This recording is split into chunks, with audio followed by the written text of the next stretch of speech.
Pero bilang isang dating sumuporta dito sa Uniteam, so sinuportahan niyo rin si Sara Duterte.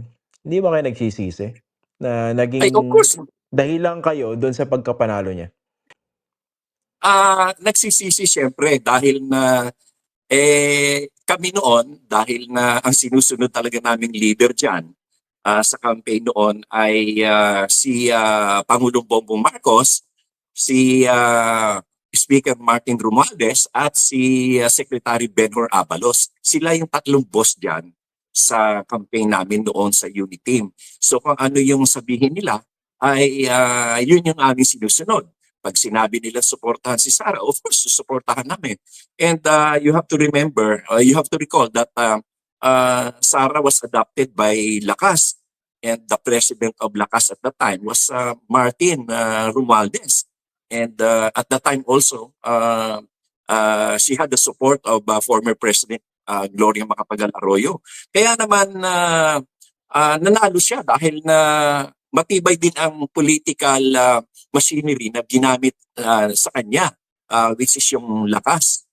And Okay, okey. oo. Kung Sige. meron ka lang kasi akong gustong i-point out, Christian, na ang sinasabi nila, bakit daw mas malaki ang boto ni Sara?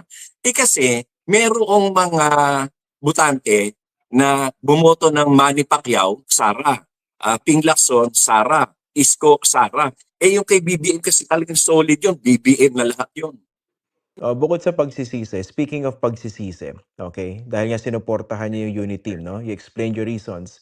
Meron din bang pagsisisi on your part dahil ilan dun sa mga binabanggit yung mga political figures ngayon na Pinklawan at tsaka Dilawan, mga binalahura niyo rin in the run-up of to the 2022 elections, 'di ba? I'm speaking of the likes of Leni Robredo, Rizzo Yes. Ontiveros, and now you seem to be ano, at least, benign in terms of your comments toward them. Meron din ba kayong pagsisisi dun sa mga binanggit niyo sa kanila before?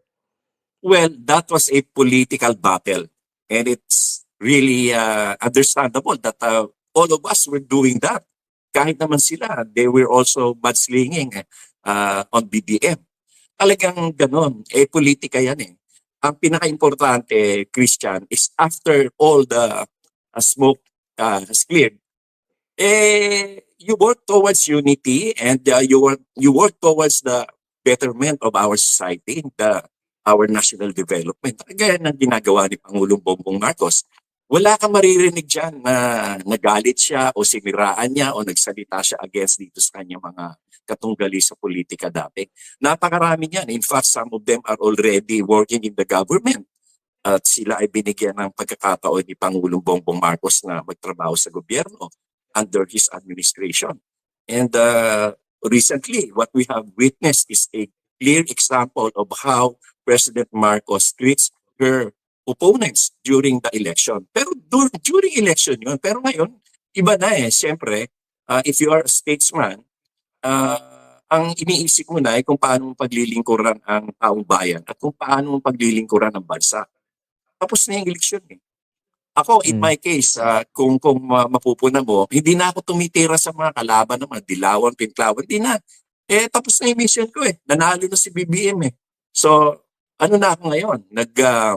Nag-tone down na ako. And what I'm doing is, ini-explain ko ngayon yung mga kagandahang ginagawa ng administration, yung mga ginagawa ni Pangulong Bongbong Marcos. And oh, in fact, I have a TV show where sec I discuss the programs of the government. Tapos sec na kami doon sa away issue eh, away political oh, battle na stage. sec maraming comments dito hindi raw sila sanay na kalmado kayo. Kasi ang talagang tumatak sa maraming kababayan natin yung beast mode na gano'n, 'di ba, yung nagsasabi, "Mga bobo kayo." At ang naging target nun na Ah, madalas yung mga Pinklawan tsaka Dilawan. Ang tanong ko ganito 'no, would you consider this as a form of character development on your part? Dahil tapos na rin naman yung init ng kampanya. well, sa totoong buhay, Christian, yung tinatawag natin, yung true to the life. Yung talaga sa true to life character, talagang napaka bait kong tao, napakarami kong kaibigan. Tawag nga sa akin, Larry Kidlat, kaibigan ng lahat. At saka marami tayong natulungan at marami tayong mga ina-accommodate na mga ah, request ng pagtulong sa problema, ganyan. The mere fact na napakarami kong kaibigan would speak for itself that the character that I have portrayed during the campaign season is too far from my real character now. Mm. Okay, nga pala, 'di ba nagsampa kayo ng ano, ng, tawag dito, disbarment case against the Vice President. Ano ba nangyari po ro'n? Alam mo itong Supreme Court, sinasabi nila, wag daw political. Sila nga itong number one na political eh. Isipin mo, pinagsusuntok na at sinampal ni Sara yung sheriff who was just performing his duty to the court. And then, pinagmumura niya si BBM ng malutong na PIPI, si Lisa, si Martin. At pinagbantaan pa niya na ipapapatay niya at meron na siyang na-hire na assassin. There is already a plan. There is already an intent.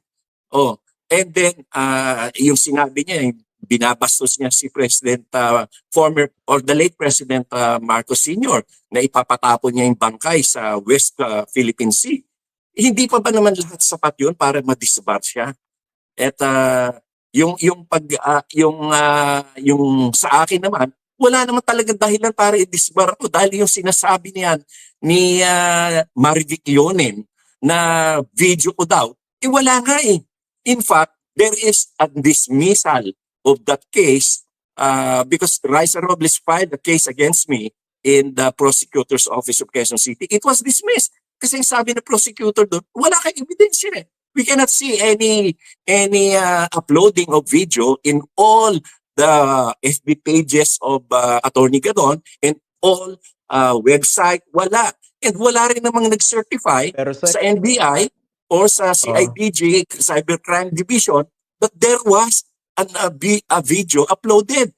Ang duda ko nga doon, nag-AI lang sila doon, in-upload nila, and then nag-file sila ng complaint. But it was Pero dismissed. sa nabanggit niya nangyari kay Raisa Robles 'no, na isang periodista. I have to say it, napanood ko yung video nun 'no, sobrang kababuyan yung ginawa niyo kay Raisa Robles nun. Talagang very uncalled for. I just have to say it. Oo. Oh, well, pero Do you I do not regret that? admit it. And besides, Christian, in today's modern technology of AI, pwede mong gawin kahit lahat, kahit paano. Ang lahat nga ng, unless it is live, na kagaya ni Sarah. Yung kanya, she cannot deny it because it's live. Pero yung sa akin, it was a tape na malabo pa yung pagka-tape.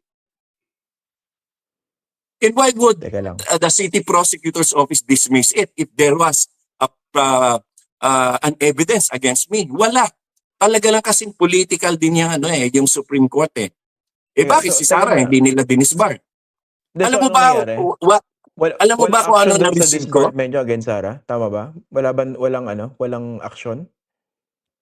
I received a notice from the Supreme Court with 3 words. No action taken. Gets na. Okay. It's a whole So, page, lusot. nakalagay doon yung heading, Supreme Court, etc., etc. And then, yung dispositive portion lang, no action taken. Oh, ganun sila kabayas.